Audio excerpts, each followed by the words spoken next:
Hai teman-teman yang berbahagia, berjumpa kembali dengan saya, Dr. Andri, spesialis kedokteran jiwa dari Rumah Sakit Omni Alam Sutra Tangerang. Di kesempatan kali ini, saya ingin sedikit kembali mengutarakan tentang masalah gangguan kecemasan. Di dalam konteks gangguan kecemasan, pasien biasanya bertanya, sampai kapan saya harus makan obat? Ya, karena banyak di antara mereka yang merasakan bahwa seharusnya saya tidak perlu obat. Mengapa saya makan obat?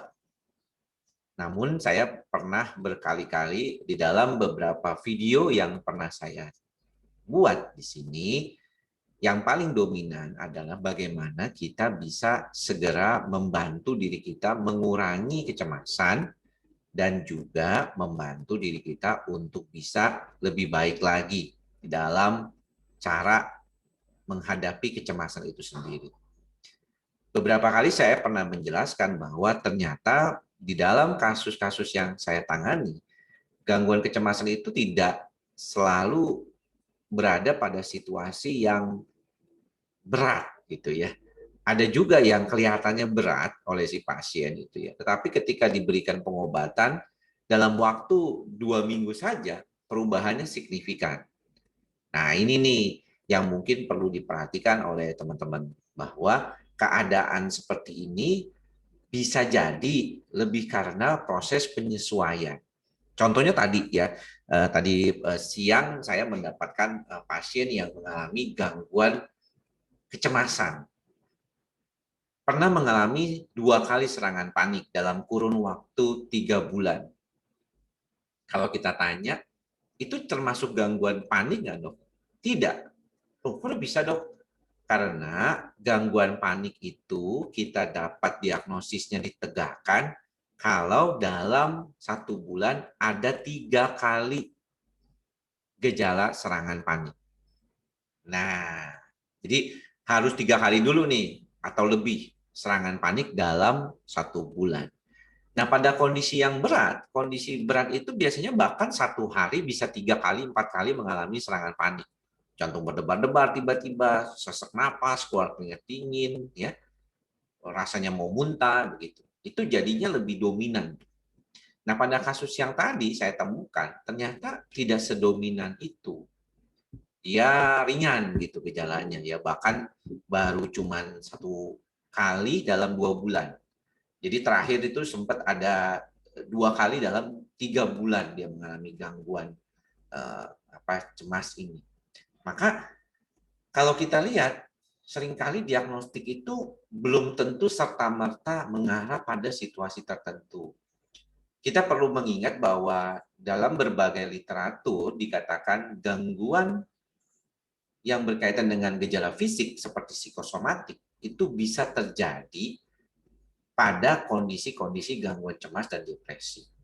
Namun lebih sering lagi terjadi hampir lebih dari 21% pada kasus-kasus yang tidak jelas arahnya mau ke mana dimasukinnya. Dibilang depresi, dia tidak masuk kriteria depresi. Dibilang gangguan kecemasan, panik, atau gangguan cemas menyeluruh juga dia nggak masuk. Tapi dia ada gejala psikosomatik. Ya, ini menarik nih. Makanya kenapa kalau kita berbicara tentang psikosomatik itu, mungkin buat teman-teman kan saya sengaja untuk menyederhanakan gitu ya. Gangguan ini sebagai sesuatu yang bisa dialami oleh siapa saja gitu ya. Tapi kalau basic knowledge-nya, basic science-nya, itu bukunya aja sendiri, khusus tuh. Ada pernah saya kasih tahu ya ke teman-teman, bukunya gede, tebal. Itu hanya bicara tentang gangguan psikosomatik saja. Jadi kompleks banget. Ya, makanya kalau ditanya itu memang perlu datang ke dokter itu karena ketika kita berhadapan dengan pasiennya, kita bertanya, wawancara, itu yang baru tuh berasa berbeda nih. Oh, yang satu ini mungkin bisa sembuh dalam waktu 2-3 bulan, yang satu lagi mungkin perlu waktu. Dan saya pernah mendapatkan juga berbagai macam kasus di mana kasus itu bisa sampai 2-3 tahun gitu ya makan obat gitu ya. Nah, kemarin ada cerita pasien yang mungkin teman-teman bisa lihat di video saya ya, beberapa hari yang lalu, 2 hari yang lalu, itu mantan pasien yang mengatakan dia sudah baik dari sejak 2020 Februari, berarti sudah 1 tahun lebih. dia tidak lagi menggunakan obat, padahal dulunya begitu luar biasa, gejala cemas paniknya, artinya bisa baik kan? Jadi nggak usah takut gitu pengobatan. Ini yang seringkali juga terjadi, hambatan pengobatan dalam proses gangguan cemas itu adalah ketidakpatuhan. Ada beberapa pasien yang suka sembarangan makan obatnya. Ya, jadi dia nggak mau makan obat teratur, suka-suka dia makan obatnya, padahal kita sudah bilang nih, Anda harus begini-begini ya, itu makannya. Alasannya kenapa tahu nggak? Nggak mau katanya, nggak bisa nyaman karena seperti kayak orang ketergantungan dok. Ya padahal kita atur juga. Gangguan insomnia juga termasuk yang salah satu yang sulit ya. Banyak pasien tuh nggak mau makan obatnya secara teratur karena takut ketergantungan. Padahal kita butuh ya keteraturan makan obat itu dulu sementara supaya kita membantu diri kita jauh lebih baik. Nah, ini yang paling penting ya, teman-teman. Semoga teman-teman bisa menyadari bahwa pengobatan itu membutuhkan waktu. Bagaimana kita bisa mengembalikan peran dari amigdala supaya dia tetap lebih tenang daripada sebelum-sebelumnya, maka ini penting banget untuk kita perhatikan. Kedepannya harapan kita adalah kemampuan stabilitas dari diri kita untuk mengatasi cemas juga menjadi penting. Pada saat kita sedang dalam pengobatan dan mampu mengatasi keadaan-keadaan cemasnya, kita juga belajar managing how to calm atau bagaimana menenangkan otak saraf kita dengan relaksasi, dengan mantra kita bersama ikhlas, sabar dan sadar gitu. Jadi itu yang paling harus dipertahankan. Ya, nanti obatnya dilepas, tapi perilaku kita sudah terbentuk. Ini yang paling baik sekali nanti ke depan. Oke, sip ya, kita belajar sama-sama semuanya karena pada dasarnya semua orang bisa mengalami cemas, tapi hambatan dalam pengobatan itu kadang-kadang karena kita sendiri tuh tidak mau patuh.